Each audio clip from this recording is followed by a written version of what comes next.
Hello and welcome back to my RC channel. I'm AndyRC and today I'm checking out the Eachine VR D2 Pro goggles. Now, these are the upgraded model from the previous version, although I never got to review that version, so I will be checking these out as a fresh model.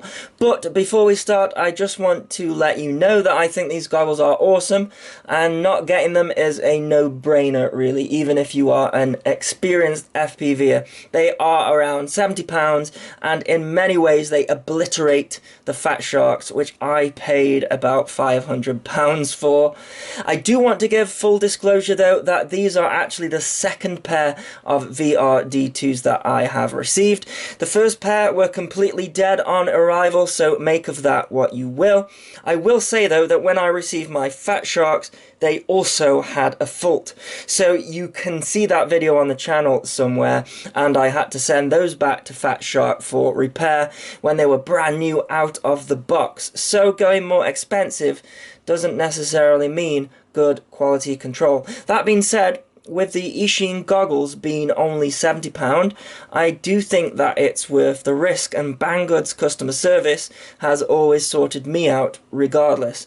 There was also the added disadvantage of me being a reviewer, so I was one of the first to get these goggles before they have ironed out the kinks and everything, so that could also play a factor as well.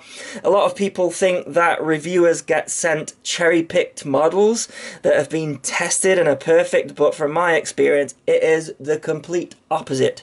So sadly I'm probably one of the last to review these goggles, but the good thing about that is I have had loads of time with them and I know how they work pretty well.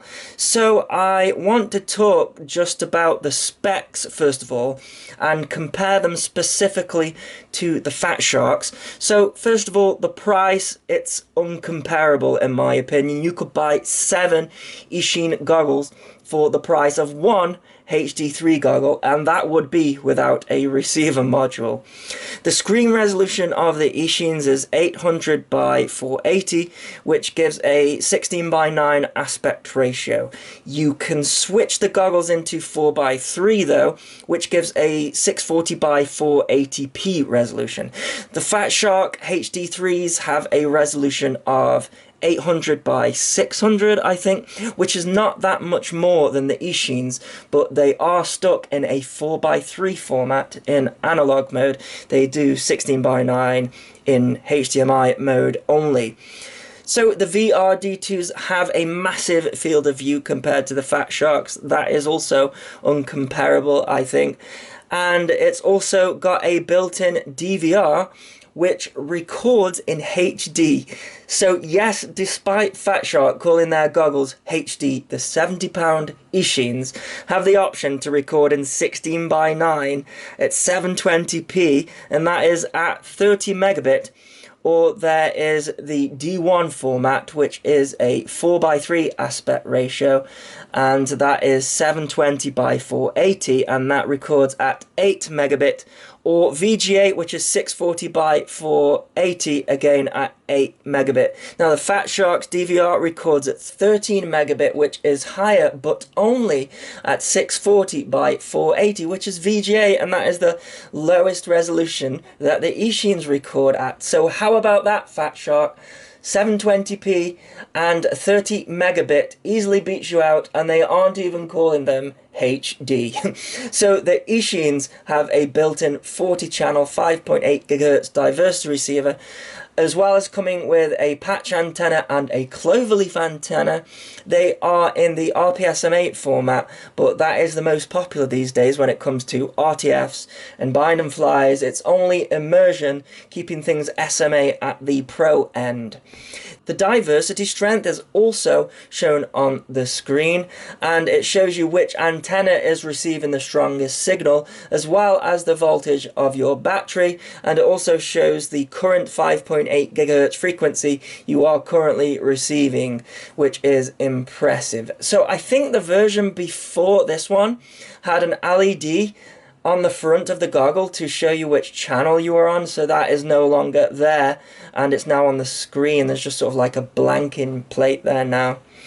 So you get given a battery with the Eachines. They are a 2S 18650 battery, which is a battery popular in the vaping world, but I know them from my days of making a handheld gimbal out of a torch.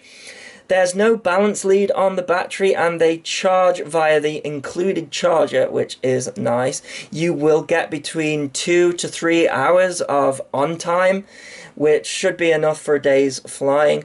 The battery voltage appears on the screen, as I say, so you can see when it's getting low. The battery slips into the back of the head strap and it plugs in via a DC connector.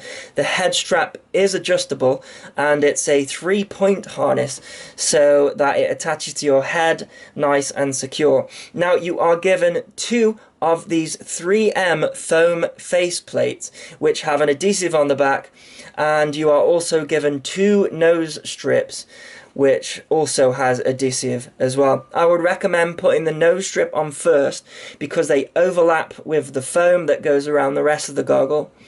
The nose gap is sufficient, although my big snout does slightly rub against it. It's not uncomfy though, thanks to that nose strip. Also in the box you are given an instruction manual, which is pretty good, as well as some wet wipes to clean the Fresnel lens, and the lens is adjustable from the sides of the goggle. A tiny bit of light does seep through from the sliders, but I only noticed it personally in very sunny conditions and it didn't distract me in my opinion. There's also a tripod mount underneath if you want to put the goggles on a stand to view through the goggles temporarily, or to have people watch whilst you fly or something like that. So what are the downsides? Well, if you don't need reading glasses, then there are pretty much no downsides. However, if you do need reading glasses, then the screen is pretty close to your face and the goggles are not big enough to wear with glasses. Well, not the glasses that I wear anyway. So usually if someone is long-sighted, I advise them to go with Fat Sharks or Omways, which is a shame because they are more expensive, but they use lenses that look far into the distance where reading glasses are not needed. You also can't seem to turn off the battery voltage or diversity readout on the main view of the goggles. If you have an on-screen display on your copter, this can interfere with those figures. However, I found that I was still able to read everything due to the font being quite small and also in red. Of course, the Fat Sharks are a lot more portable, so it depends whether you want to pay that much more for the convenience of a smaller device. The Fat Sharks have a defogging fan, however the Eachines don't need one as they are bigger and don't fog up. One thing that you do get with these visor goggles though is dust and dirt that gets onto the Fresnel lens and also the flat screen, whereas the Fat Sharks are completely sealed. These are not, so in order to rectify big particles on the flat screen or lens, you may have to take them apart, which means you will also have to make a cut in the foam, but that is not too much of an issue. Something that you can do with the Fat Sharks is add a custom diversity module, or even different frequencies altogether, such as the 2.4 or 1.3 band. You can also fit a head tracker, but that is at extra cost, which you would struggle to do with the Eachines, I think. There's also no audio out or video out with the Eachines, or video in, so if that's important to you, then maybe these goggles aren't for you. Those are all features that I very rarely use though. Now, the Fat Sharks are a bit easier to use than the Eachines. You have a single button that controls the DVR. It's a long press to turn the DVR on and then a short press to start recording. You do have to pay attention to the red LED to make sure that it's recording though. So the Eachine's controls are a little more tricky, but that is the price that you pay for having more features. I mean, just look at all these buttons at the front, and this is the part that I have been dreading showing you what they all do. So the first 3 buttons on the right are primarily for the goggles menu. However, when you are not in the menu, the plus and minus buttons go up and down the 5.8 GHz channels manually, which you can view on the screen. Pressing in on the menu button takes you into the goggles menu, which they call the on-screen display, or OSD. The menu button then becomes an enter button, and the plus and minus buttons let you scroll through the different options. As the menus are multi-threaded, the DVR quit button then cancels out of the current menu you are in, or if you press it again, it cancels out of the menu altogether. So this is the menu that we are looking at here. So you can see there that we can change the color. So if I press the menu button there, we can go into those options, and then using the plus and minus, I can go down and select brightness, contrast, or saturation. And then if I want to go into the next one, I press quit, and then I can move down to here. So here I can change the format. You can see it's currently set to PAL, but you have to manually select that. Now this is something that the Fat Shark does automatically, but here you have to select the format of your camera, otherwise you're going to get lines on the screen. You also have to make sure that the DVR is matching up with that as well, otherwise your DVR screen will show blank. So below that, we can go through all of the individual bands and frequencies through there as well, so that's quite nice. So I'm just going to quit out of there. Next we have the on-screen display. That is the menu that we are looking at here. So if I just go on there, we can change the language, you can change the position of the menu. Now I've got the timeout set to 50, and that is just for this video. It's set to 10 seconds out of the box, and you can also here have it transparent, and it was also set to transparent out of the box, but I found it quite difficult to navigate, so I've turned that off, and then I'm going to quit out of there and go next. Now you can see here, this is where we can set diversity to auto, or we can just have it on a specific receiver, which is pretty incredible for this price point. Now calibrate the RSSI. Now they recommend that you do this. Now I found that each time you turn the goggle on that it resets this value anyways, but what that's going to do is if you've got your model turned on, you can put the goggle really close to it and it will show that has been full strength, and then your little indicator that you have at the bottom left, that then shows you the strength, but I haven't really been using that. But they say calibrate your RSSI every time you fly, but I can't be bothered.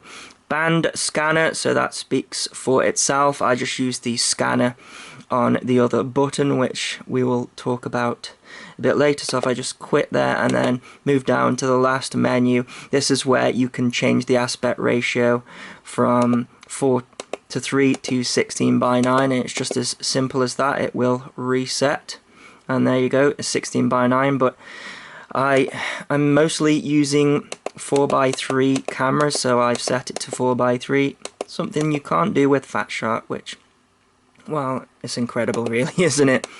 There you go. What else have we got on that menu? So overscan, I imagine that is to do with the cropping. So if we just turn that on now, I reckon it's just going to change the cropping, I think, of the 4:3 from what I can tell. So yeah, that's not really doing a lot, so I'm gonna keep that off, I think. And we'll just go into the last setting there, so you can put a sharpness filter on as well. And then of course if you want to quit out of there, you press quit and then quit, or wait for the 10 seconds or so for it to disappear on its own. So the three buttons on the left are primarily for the DVR, apart from the N button that says scan.